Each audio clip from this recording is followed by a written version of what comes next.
It is the Lord. It is the Lord. That's what John says to Peter. They don't at first realize who Jesus is standing on the shore. But somehow, John figures it out. He becomes aware that this little miracle with the fish, somehow maybe that's what prompts him. But he looks at Peter and says, it's the Lord. I've been focusing for this week on those 4 words, it is the Lord, and trying to think of different ways where that might apply to us.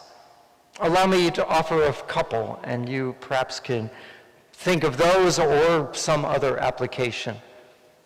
I wonder for some of us if those 4 words might turn into a question. Is it the Lord?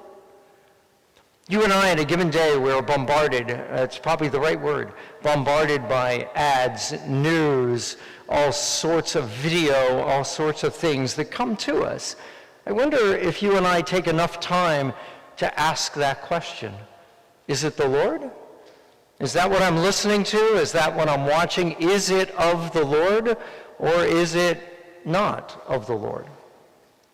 Because if you would think about it, as I have been reflecting on it this week, I think a lot of what I listen to and watch isn't exactly of the Lord.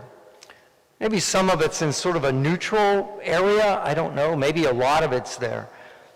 But I think it's important that you and I be careful that we are not watching, reading things that are not of God.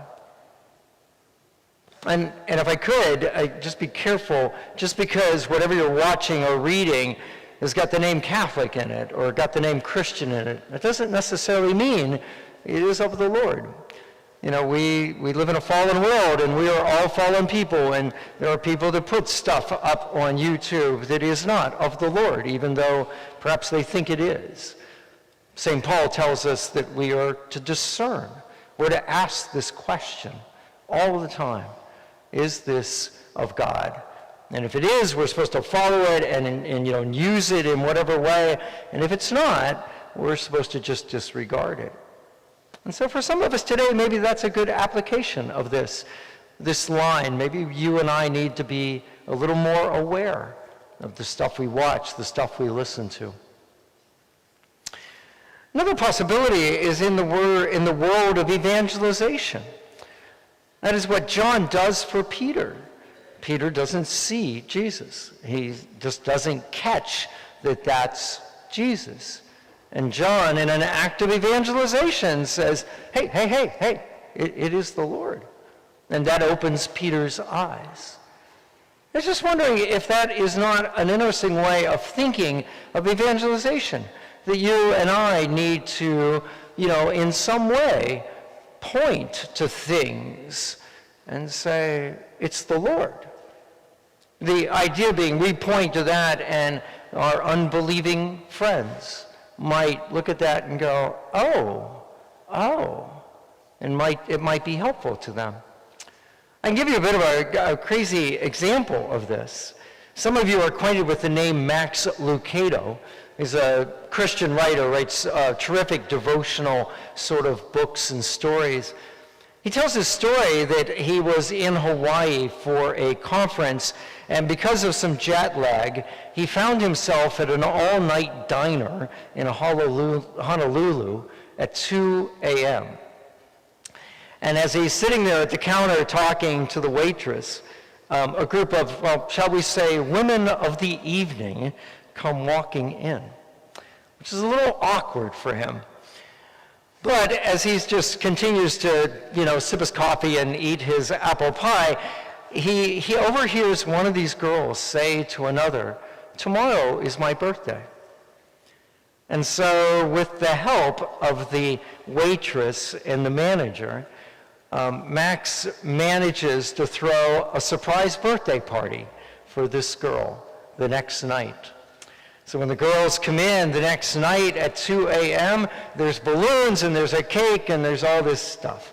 And they have a wonderful little celebration of this girl's birthday. At the end, after everybody had left, the waitress says to Lucado, "What church are you from?" And he says, I belong to a church that gives birthday parties to prostitutes at 2 o'clock in the morning. And I love that line, because it is him saying, it's the Lord. It's the Lord. That's what Jesus does. That's the Lord. That's why I do this. And it strikes me that you and I need more of those kind of stories. Around here, sometimes you might just be able to point to those trailers out in the parking lot, his heart, and say, it's the Lord. Because we don't give out food out of a sense of just, well, it's a nice thing to do. And the ladies and all the people that work out there and all the people that give money, no, the base motivation for all that is our faith. We do that because the people around here who need this help, they are our brothers and sisters, whether they believe what we believe or not. They are children of God. They need our help. And we respond by doing that. It's the Lord. Third possibility is the idea that maybe you and I aren't John in this story, but you and I are Peter. That is, you and I were not actually seeing Jesus. Oh, he's around, but we're not actually picking it up. And we need someone to nudge us a little bit and say, hey, it's the Lord. Every couple years, somebody does a survey, and then it turns into huge headlines and gets everybody really upset about the percentage of people, the percentage of Catholics who believe in the true presence. I don't get upset over those things. First of all, I happen to know something about how those surveys are done, and so I can suggest that they're not quite as bad as they make them out to be. But more importantly, I just have a lot of sympathy for people who have trouble believing in the real presence. It is not, in our day and age, in a scientific age, it's not an easy thing for a lot of people to believe. Some of us are blessed with it. It seems obvious, and that's a wonderful gift to us. But for others, they look at what we bring to the altar. We bring unleavened bread and we bring wine, and at the end of it, it sure looks and tastes to them like unleavened bread and wine. And they have a hard time understanding that God is indeed working, if you will, a miracle and changing the essence of what's here. But maybe if that happens to be you, or if it's some other belief of the church that you struggle with, maybe all you need occasionally is just someone to remind you, someone to look at the Eucharist and say, it's the Lord. Happened to me not too many years ago.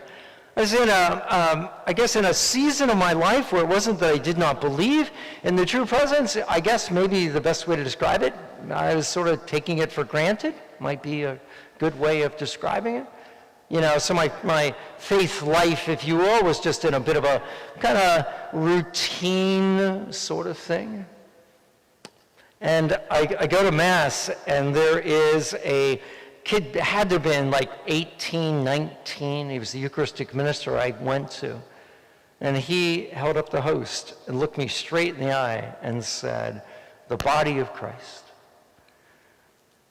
And he meant it.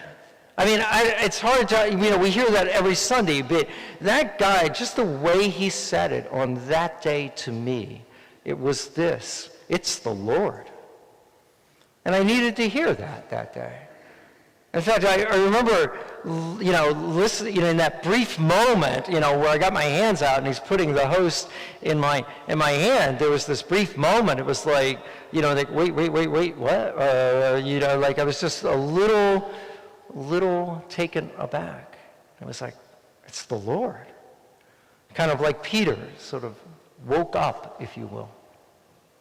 And so maybe that's where you are. Maybe something else, but perhaps these 4 words might be helpful to you today. Do we need to hear from someone today? Oh yeah, that's the Lord. Do we need to point that out to somebody? Or is it just a question of reminding ourselves that a lot of people want to tell us a whole lot of stuff, and not all of it is of the Lord, and we need to be better at discerning. Perhaps some of that would be with you today as you continue your Sunday.